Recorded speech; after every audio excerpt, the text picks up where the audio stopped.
Welcome to the Great Detectives of Old Time Radio. From Boise, Idaho, this is your host, Adam Graham. If you have a comment, email it to me. Box13 at greatdetectives.net. Follow us on Twitter at Radio Detectives. And check us out on Instagram, instagram.com/greatdetectives. If you're enjoying the podcast, please follow us using your favorite podcast software. Our listener support and appreciation campaign continues. You can become one of our Patreon supporters for as little as $2 per month by going to patreon.greatdetectives.net, and as one of our Patreon supporters, you'll receive a monthly newsletter from me and also be able to help select our summer series for the Amazing World of Radio, among other benefits. Check that out over at patreon.greatdetectives.net, and whether you're able to contribute or not, I would appreciate it if you'd fill out our advertising survey. If you live in the United States or Canada, go to adsurvey.greatdetectives.net. But now, let's go ahead and get into this week's episode of Dragnet. The original air date, January 12th, 1950, and the title is The Big Man, Part 1.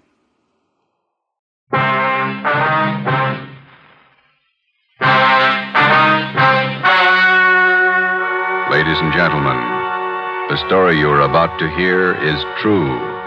Only the names have been changed to protect the innocent. Dragnet.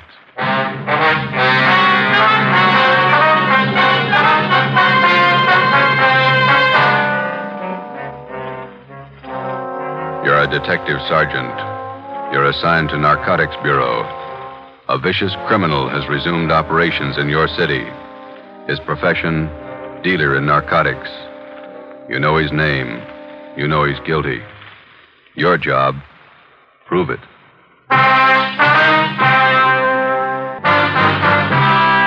Dragnet, the documented drama of an actual crime.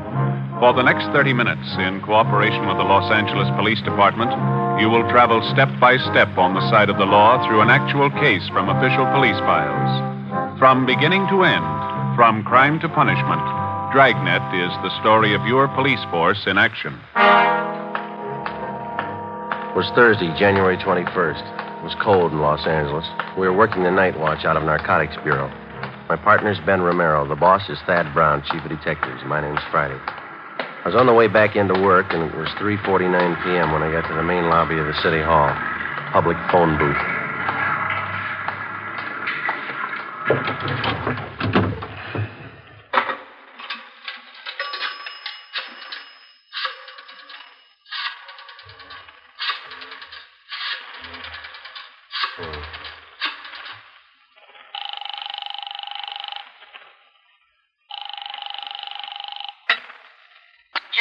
Hello, Ma. This is Joe.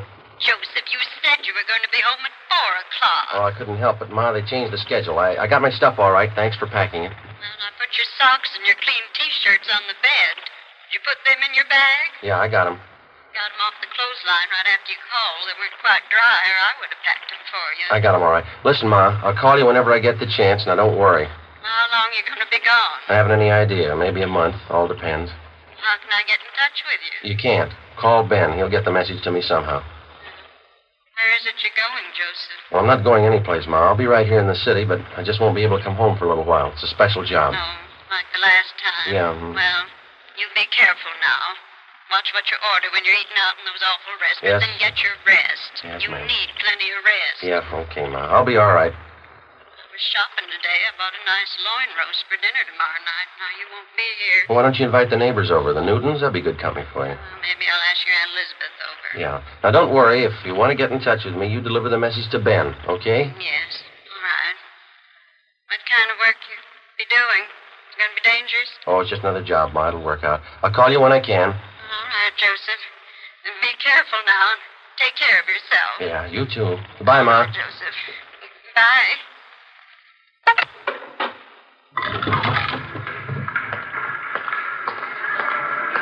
I left the phone booth and started down the corridor. I went up a short flight of stairs and turned left. The afternoon crowd in the city hall seemed heavier than usual. I walked past the elevators and turned right down another corridor. It was 3:58 p.m. when I got to room 24, Narcotics Bureau. Captain White? Hi, Joe. You want to take these? Yeah, sure. It's my badge. Okay. It's all my identification and my gun. Right. I'll take care of them for you. These clothes look all right? Just a minute.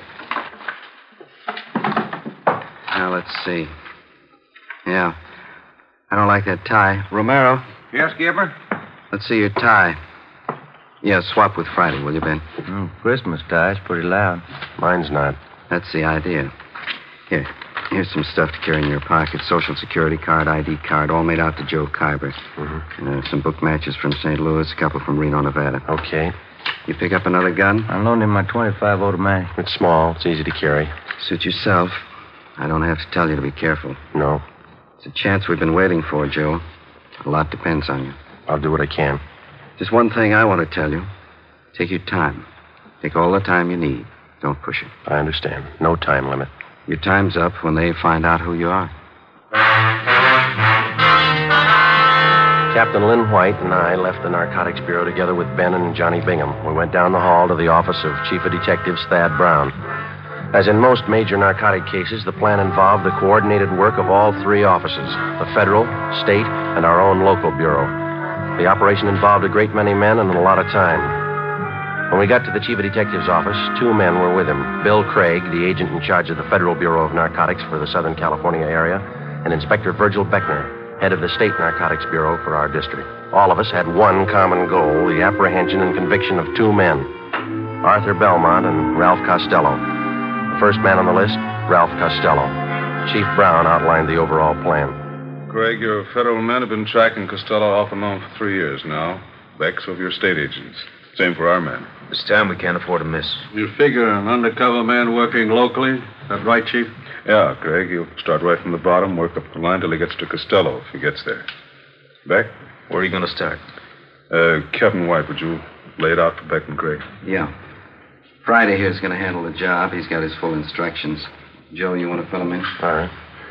I'll make my first contact tonight. I'll meet in a bar down on South Pico with another one of our undercover men, Benny Arredondo. He'll introduce me as Joe Kyber to one of his informants. The informant is supposed to help get me into the Flats gang. The same bunch running on the south end of town? Yeah, small-time peddlers, precurious, a little bit of everything. Go on, Friday. When I get in the gang, I run with them until I find out where and how they make their buys. After you get a contact, you make buys all the way up the line and get as close as you can to the town. Yeah, that's right. You worked out your contact with us? He knows that under no conditions will he be seen around the department here. It's been set up that I have a hotel room lined up down on the east side. Romero here and Captain White will be my only contact with the office. I'll be using the name Joe Kyber. Sounds all right to me. How about you, Craig? How about that informant Friday? Can you count on him? Arredondo thinks a lot of him. He says he's a good man. He's the first rung on the ladder. He's got to be solid. Well, if he's not, we won't have far to fall. Depends on how you look at it. You can kill yourself in the bathtub. 8 p.m., Thursday, January 21st. I checked in at the Casino Hotel on Terminal Street. I registered as Joe Kyber, Omaha, Nebraska. I was given the key for room 5. The rent was $7 a week. I unpacked a few things I had in my bag, went down the hall, and took a shower. I went down to the lunchroom on the corner. I had an egg sandwich and a cup of coffee. It was 11:18 p.m. when I walked into Blue Wright's Bar and Grill. I ordered a beer and sat down. I watched the missing persons program on the television set above the bar. Lose somebody, Kyber? Hello, Benny. Been here long? I just got here. Where's your boy? Sitting over there with that fella in the blue suit. Name's Gene. Who is the guy in the blue suit? One of the Flats gang. Gene's lining up your introduction now. Guy's name is Ludwig. They call him Lud. He knows me as Steve. Right. What do we do? Sit tight till Gene gives us the word. The tie of yours looks like it's on fire. Look all right? I wouldn't wear it. Lud would. Get in the hotel okay? Yeah, all set. Room 5. Gene wants us. Let's go. Okay.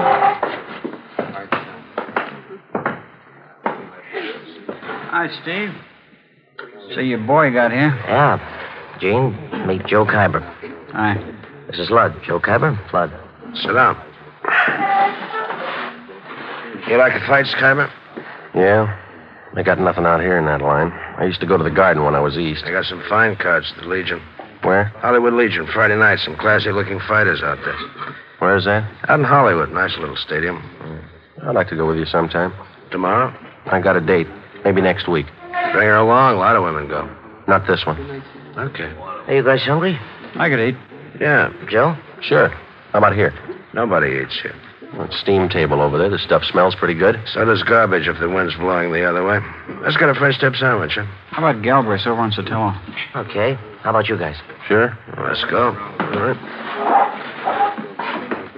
You from the East, Kyber? Omaha, Memphis, all around. Yeah. You don't talk very much. You do. You talk tough. Are you tough? Sometimes. This place we're gonna go eat, sometimes the meat's tough, too. Yeah? Just like a piece of tough meat, you can always cut it down to size. The following week at the fights, I met some of the other members of the Flats gang. They were a typical group of hoodlums. Unlike fiction writers have portrayed them, generally gangs of this type do not operate under a gang leader. Each member considers himself the best of the lot. For all practical purposes, they didn't need a leader. But as in any group, some men are more dominant than others. Lud was one of these. Because of his tough manner, I observed that the gang members placed confidence in Lud. It was then that I decided that I had to be tougher than he was if the gang was going to accept me. 5 weeks went by. March 7th. There was still no mention by any of them that they were either using or dealing in narcotics.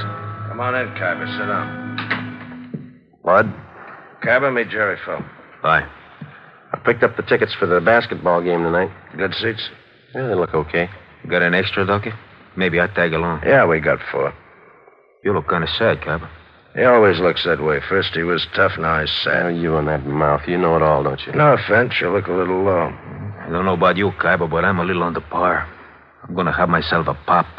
You interested? No, I don't use it. Why don't you try it? You might get a kick out of it. I have. It's all right going up, but it's nothing coming down. That's where you make a mistake. Stay up. Don't come down. Huh, Lud? You heard what he said, Jerry. You don't like it. How does he know? He never stayed up long enough. Take your pop and shut up. You talk about Kyber trying to be tough, you think you're the big wheel around here. That's enough. You gotta quit giving orders, Lud. You know better than the rest. Look, little man, knock off that kind of talk and keep us both happy. Sure.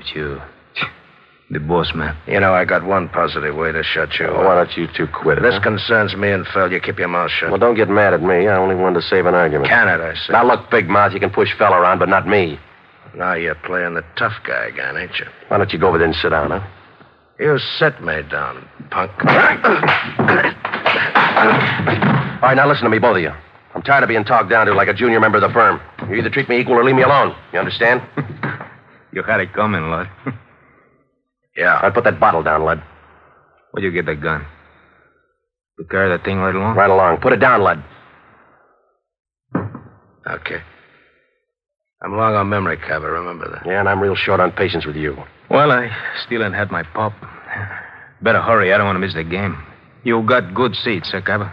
They're not too low. I can't see nothing if they're too low. Don't worry, you'll be high enough. 2 months went by. By playing the tough guy, I gained a great deal of prestige in the eyes of the other gang members. Jerry Fell made sure that all the members heard about that episode up in Lud's room.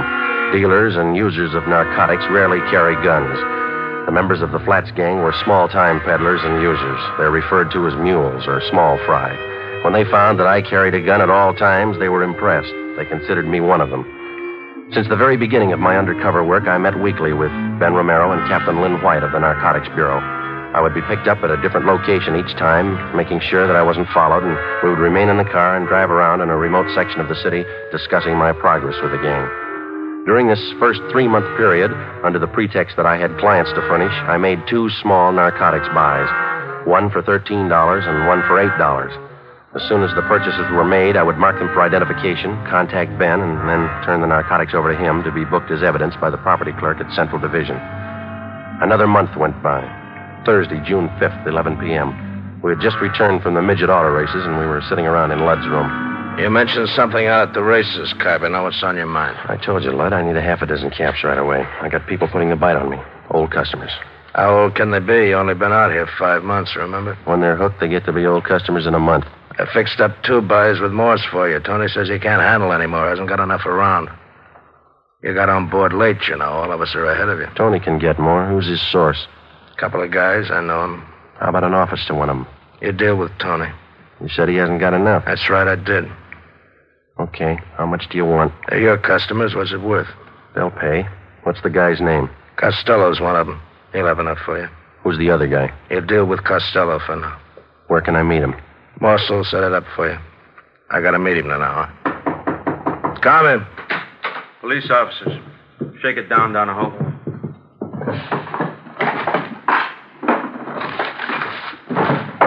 What's the trouble? Checking for a robbery suspect. Find anything, George? Room's clean.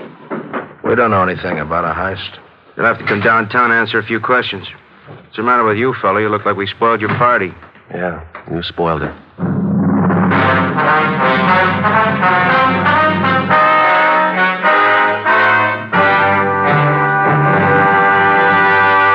You are listening to Dragnet, authentic stories of your police force in action.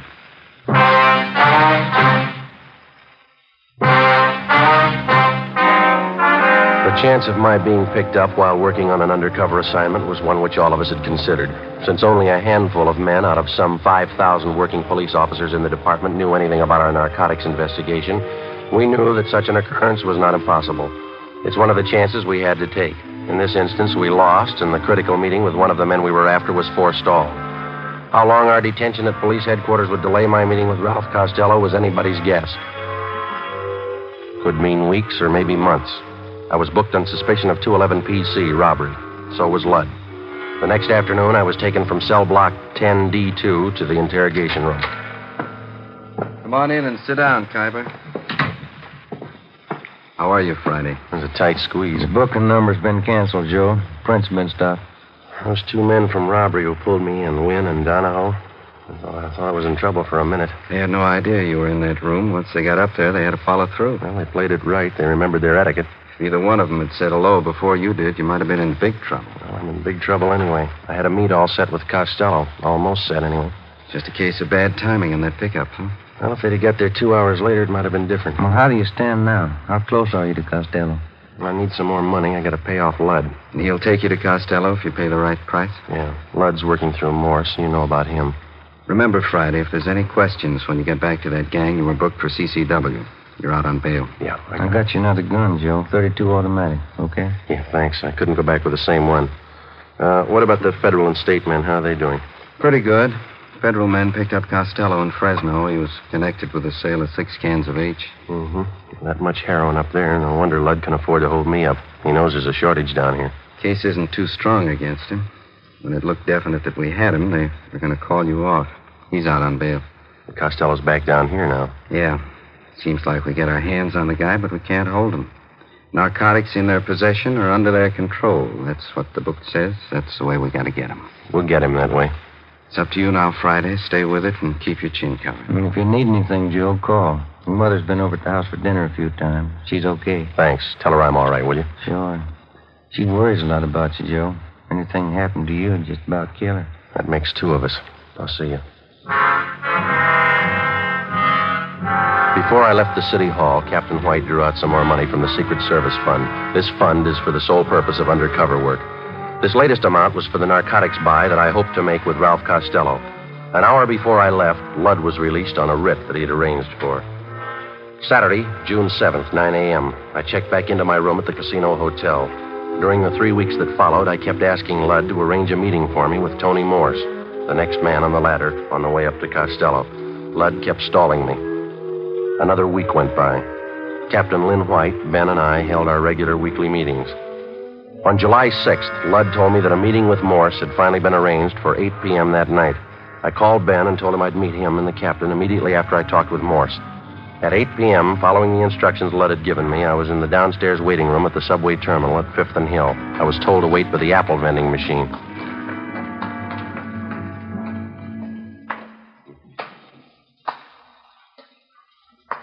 Excuse me, mister. Oh, yeah, sure.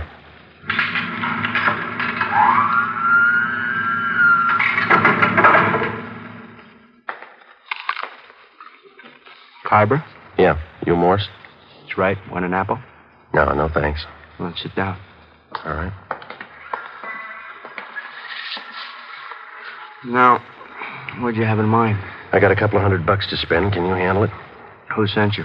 You know who sent me. Sure I do. I just want to hear you say it. Lud. We can handle it. What'd you have in mind? I said $200 worth. That's 40 caps. We got it. None of that Mexican junk. I want European stuff. You bought before. You'll take what we got. That last buy I made through Lud, the junk was cut to nothing. I can only use so much milk or sugar, you know. By the time it got to you, it was probably cut pretty thin. So was the price you paid for it. I'm not looking for bargains. I push to good people. I want good stuff. You'll do better this time. You're not dealing with Lud.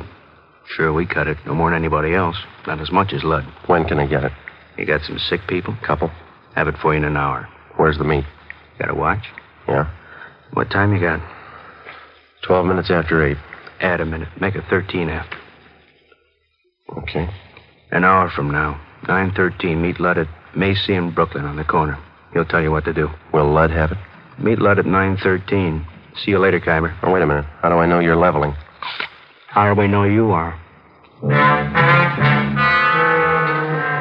I went out the front of the subway terminal building. I took a cab down to 7th and Main. I got off and walked into Pop Sherman's bar. I called the office and set up a meeting with Ben and the captain. I ordered a beer, paid for it, left my change in the bar, asked the bartender to watch it, told him I'd be right back. I went out the back way, crossed the alley, and got down to Los Angeles Street. I walked up to 9th and picked up a cab to take me to Fulton and Covina Avenue. I got out and walked 2 blocks. It was 8:41. Joe? Hi. You meet Morse? Yeah. Sure nobody tailed you? I took all the precautions. What's the setup? Well, I'm not sure, and I don't have much time. I'm going to make the buy tonight. When? 9:13. You don't have much time. Kind of rushing it, aren't they? I figured I'd better play along. Who's the meet with? Morse told me to meet Lud at Macy and Brooklyn. Said that he'd carry it from there. Costello in on it? I don't know. You got it all. All right. We'll start picking up the Flats gang. Everyone but Lud. What do you think? Well, the way I got it figured, Morse is Costello's runner. He checked me out, and as far as I could tell, he thinks I'm okay. Yeah. I got a hunch Lud's going to take me to either Morse again or Costello or possibly both. I don't know where the actual meet's going to be. That means a tail job. We'll have to pick you up at Macy and Brooklyn and stick with you until after Lud leaves, if he does, and follow through with you. Figure it wide, Skipper. Don't worry. I know we're close. What time you got, Romero? 10 minutes to 9. Turn down the next block. Right. Pull up here, Ben. Okay. Here you go, Friday. Keep your chin covered. Yep. Hey, Hello, Phil. friends of yours in the car? Why? I know them. They ain't friends of mine. I didn't say I knew him. I don't know the guy driving, but the other guy, I seen him lots. Just about 4 weeks ago, we all seen him, huh? That fuzz, white, narcotics man. Oh, yeah. Well, they've been riding me since they picked me up with a gun. Won't do, cop. Narcotics man ain't got nothing on you. That was robbery, remember? They got a make on me from Nebraska. They've been on me ever since I got here. That figures. You're one of them. All right, look, Jerry. I'll argue with you later. I'm in a hurry. I got to meet Lud. I tag along. I want to see Lud, too. You going to spill to Lud about what you think? Maybe. I figure I owe it to him. I known him a lot longer than you. I know he ain't no cop. And you're sure that I am? I know you are. Let's see what Lud thinks. Yeah. All right, come on. On your feet. Get out. I looked at my watch. It was 2 minutes to 9. In 15 minutes, I had to meet Lud. I had to hit Jerry Fell. I couldn't take the chance of him getting to Lud before I did. I couldn't leave him. I couldn't take him with me. I pulled him to his feet and half dragged and half carried him 2 blocks before I spotted a patrolman. Hey, officer! Officer, over here! Yeah, what's the trouble? I'm Friday, Central Narcotics. Yeah. Take this man and get him downtown. Contact Chief Brown. He'll identify me. Serial number 2288. Friday, Narcotics. The suspect's name here is Jerry Fell. You got it? Yeah, you got some kind of identification? No, I haven't. Not a thing. This is special duty. I'm sorry, I don't know you. I have to hold you till I call in. All right, but hurry, huh? Call box right here.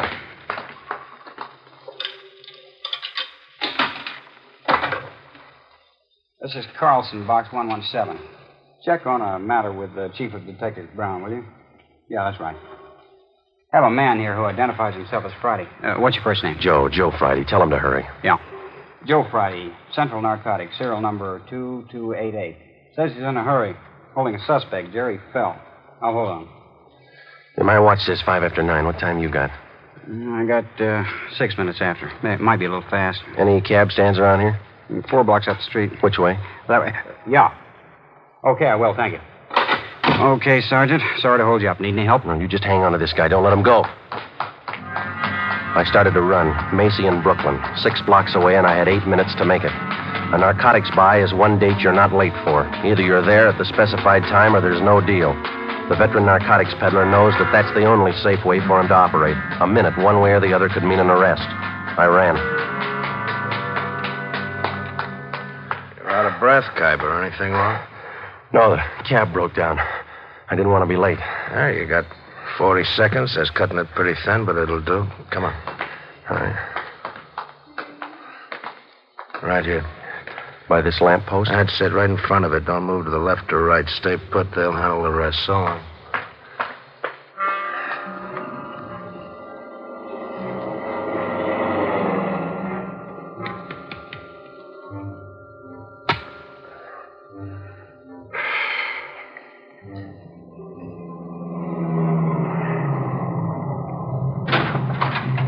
Get in, Khyber.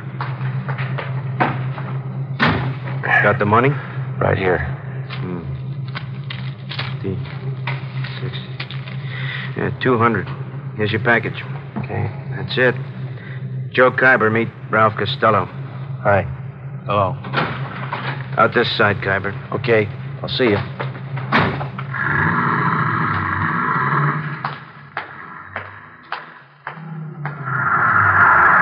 Did you make the buy Friday? Yeah, take him. Hi, Joe. Ben, thought you were with the captain. They don't need me. That intersection's blocked off up there. They're pulling them over right now. See? Yeah. They got him. Costello in the car? Yeah. And that's half of the team. Now what? We go after the big man, Arthur Belmont. Took us 7 months and 4 days to get to Costello. Lots of time. Yeah. Always seems to work out that way, doesn't it? What's that? They always run out of time before we do.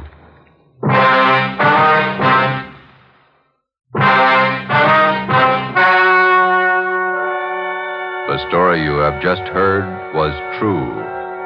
Only the names were changed to protect the innocent. On July 6th at 10:45 p.m., Ralph Costello was taken to the Narcotics Bureau, the interrogation room. In a moment, the results of that interrogation.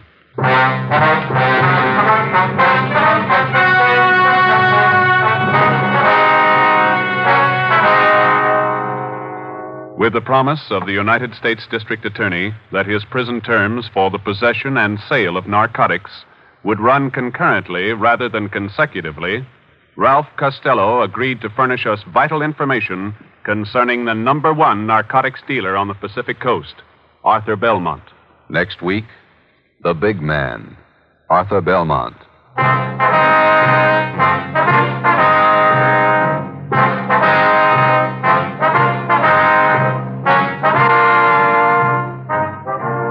You have just heard Dragnet, a new series of authentic cases from official files. Technical advice for Dragnet comes from the Office of Chief of Police W.A. Wharton, Los Angeles Police Department.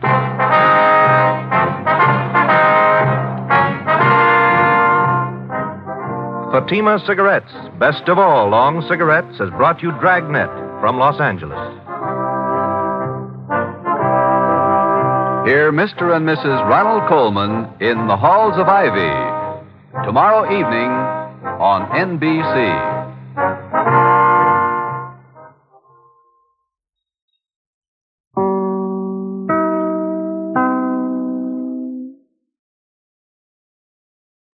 Welcome back. The first Joe Friday Undercover episode is a good one. There's a lot of suspense and turns as Friday works his way up through the ranks, and then we get a really suspenseful race to the drop after a really big complication. The script for this one is great, and has some wonderful bits of dry or even dark humor, with Friday serving as a straight man for lines like, "You can kill yourself in the bathtub," and his suggestion that the steam table smells good was met with, "So does garbage if the wind's blowing the other way." This may have been a subtle, or perhaps not so subtle, reference to the fact that police eat a lot of places for convenience, so learn not to be particularly picky. So Undercover as a drug dealer may have meant Friday eating better than he normally does, a fact that would make his mother happy. The story did a great job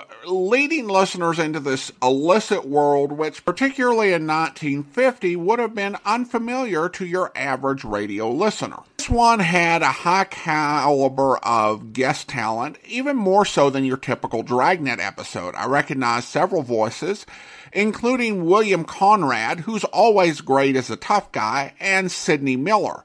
We also get an appearance by Joe Friday's mother, played by Peggy Webber, age 24, who'd make quite a few appearances until Friday's mother moved away. Miss Webber is actually one of the few actors from the golden age of radio who is still with us. My only issue with the story is that Miller did doubles as two separate police officers. He was the undercover man and one of the two who brought Friday in for questioning for robbery. Ideally, if you're going to have an actor with such a distinctive voice double up, it shouldn't be as two separate policemen. However, I don't know how much of a failing this is. It's the first time I've noticed it, and mainly that's because I have Sidney Miller on the brain after seeing him in an upcoming video theater and hearing him in both ends of the twice-told tale we played for you last Sunday. It's worth noting that quite by accident that both yours truly, Johnny Dollar, and Dragnet this week end with unresolved plots. But we'll kind of be doing the reverse of that tomorrow in our final listener support appreciation special, so I hope that makes up for it for those of you who might be bothered.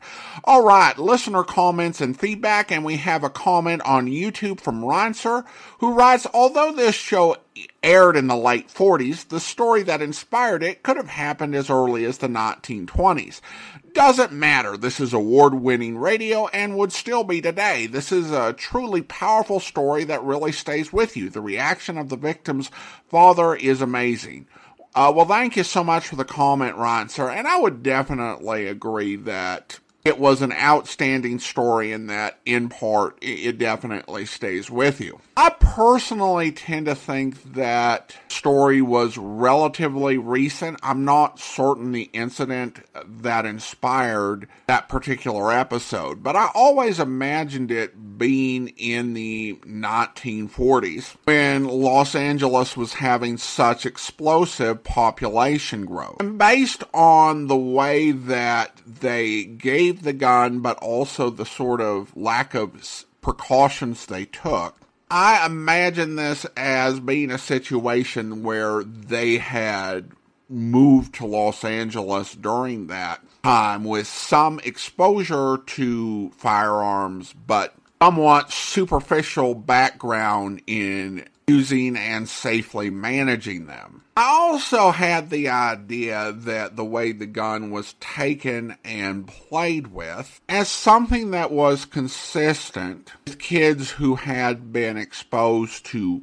pop culture depictions of firearms and therefore viewed them as a toy. I've heard various people who try to educate about firearms talk about the need to teach kids to respect guns, and them having to explain that this is different than what you might see in a movie. And I don't think in the 20s that you would have had quite that level of saturation. In my mind, I've always imagined this as a more recent occurrence, but I could definitely be wrong. Thank you so much. I appreciate your comments. Now it's time to thank our Patreon supporter of the day. And I want to go ahead and thank David. David has been one of our Patreon supporters since January 2019, currently supporting the podcast at the detective sergeant level of $7.14 or more per month.